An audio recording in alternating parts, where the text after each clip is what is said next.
Hello and welcome. My name is Joe, and we are on journey. We are on a continual journey of Christ being formed in us. Paul has said in Galatians 4:19, he labors until Christ is formed in you. I take that as a word to us that we should be ever on journey toward becoming more and more like Christ.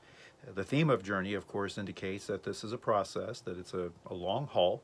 It's not something that comes about immediately. While God may deliver us from some sins and some other diseases that we face immediately upon our salvation, there is a process of becoming more and more like Christ that will be a lifelong endeavor. If you have your Bibles, open them up to Hebrews chapter 12. We're going to be looking at verses 1 through 3.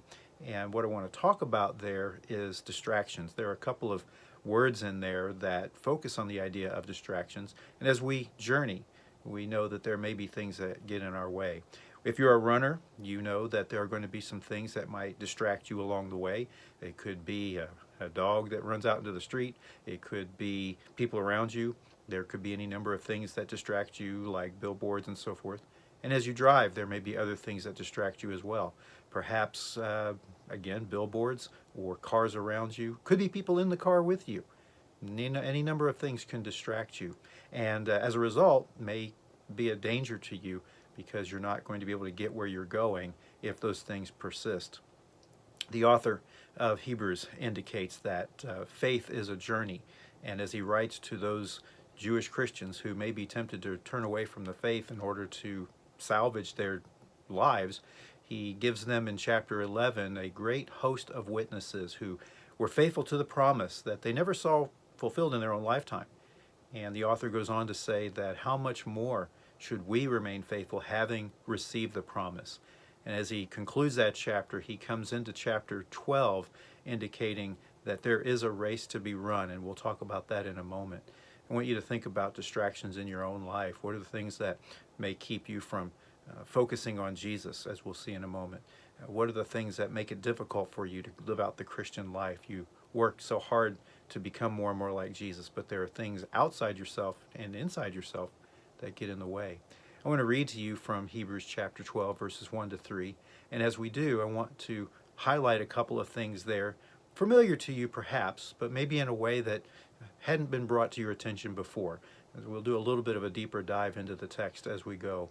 I'm going to be reading from the Legacy Standard Bible. I read many different translations of the Bible, and I don't pick one because it says what I want it to say. I pick one because I think it's really accurately identifying what's going on in the text. And as always, there's an opportunity to even dig deeper than that because a translation can only go so far. I want to give you some insight into a couple of words that may give more meaning to what we're looking at and what it means to be on journey with Christ and becoming more and more like Christ. Let me read that to you and then we'll come back and talk about it. Hebrews chapter 12, verses 1 to 3 read like this. Therefore, since we have so great a cloud of witnesses surrounding us, laying aside every weight and the sin which so easily entangles us, let us run with endurance the race that is set before us, fixing our eyes on Jesus, the author and perfecter of faith, who, for the joy set before him, endured the cross, despising the shame, and has sat down at the right hand of the throne of God. For consider him who has endured such hostility by sinners against himself, so that you will not grow weary, fainting in heart. Well, let's go back and look at a little bit of this. The first thing, of course, the author does is he indicates that we have this great cloud of witnesses. Now, that can be taken a couple of ways. The first way, of course, is he's just announced in a list of people who have indicated what it means to live according to a promise. All of those that then cheer us on in some way. It's possible then that they are witnesses in terms of some of them have given their lives for their faith. Clearly, though, they have preceded us in the faith and are examples for us as well, and therefore we press forward. The other thing is that he talks about things that we need to do in advance or alongside of this journey.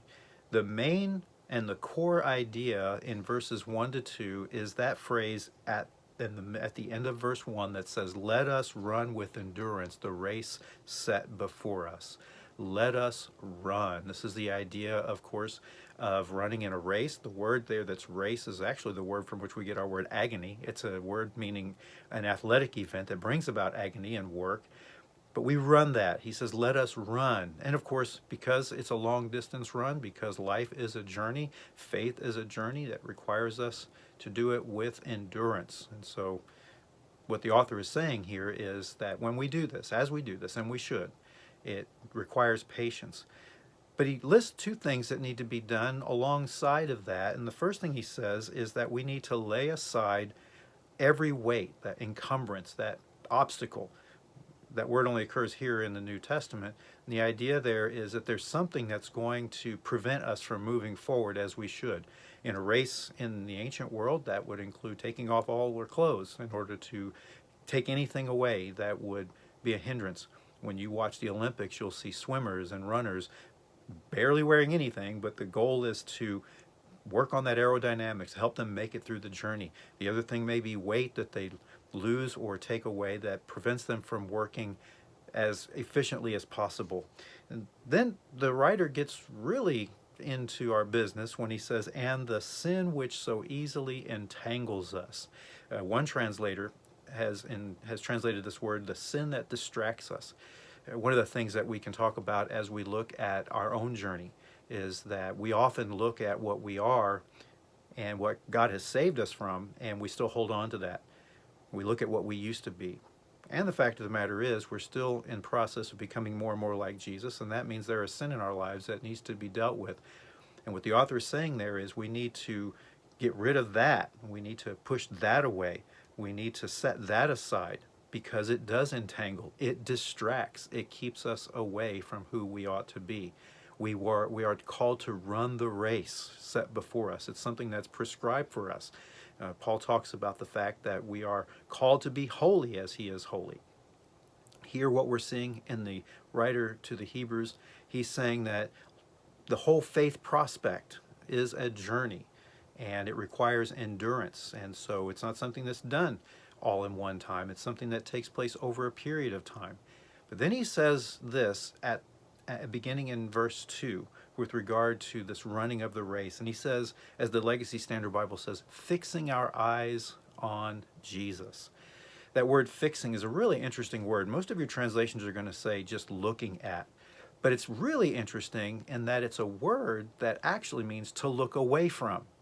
He says, look away from unto Jesus. In other words, there are so many things that distract us that sometimes our attention is diverted.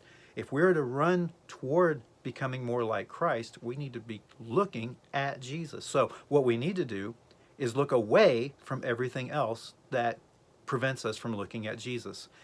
As you're driving, you know, billboards litter the highways, and we're tempted to look at those. We have everything else around us. There's busyness in our cars. As we run, as we've said before, there are all kinds of things that can get in the way of us really focusing on Jesus. What the writer is saying is, look away from everything else so that you can completely give your attention to Jesus. And that's why I like the Legacy Standard Bible there. The idea is fixing. Well, in order to fix our attention on something, that means we need to take our attention away from everything else. Yes, there are things in life we have to deal with, but in terms of our growing in faith, we need to be putting away those things that prevent us from moving forward. The writer says, look away from everything else so that you can put your attention on Jesus. So what do we do with distractions? We look away from them. We strive to take our attention and put it right on Jesus. The other thing is the author says that Jesus is the author and finisher. The word author there is one that not only begins the race, but sets the trail, blazes the trail, and leads the way, and he's actually finished the course. He is the one who has brought about faith and has finished it for us. I like to put it this way. We can look to Jesus because Jesus has been there and done that. And that's shown in the next verse as we look forward to that in a moment. But the thing is, we need to be fixing our eyes on Jesus. That's not easy to do. There's so many things out there to divert our attention away. I just want to encourage you to do that. The text goes on to talk about what Jesus did. He was able to get past those things that prevented him or sought to prevent him from fulfilling his purpose in life. It says that it was the joy set before him. We have a race set before us. He has joy set before him that he endured. He endured the cross, and he despised its shame, and he dealt with all of those who would come against him. And he was able then to receive the reward by being able to sit in that place of honor in the right hand of God on his throne. That joy that's set before him, he was able to endure. There were all kinds of things in the way, and yet he kept going. He blazed the trail for us. He has finished the course for us, and now he's waiting. As we go forward day by day, we need to be looking to him and him alone. Many things are distracting you today, and I just want to encourage you, look away from those things and look unto Jesus.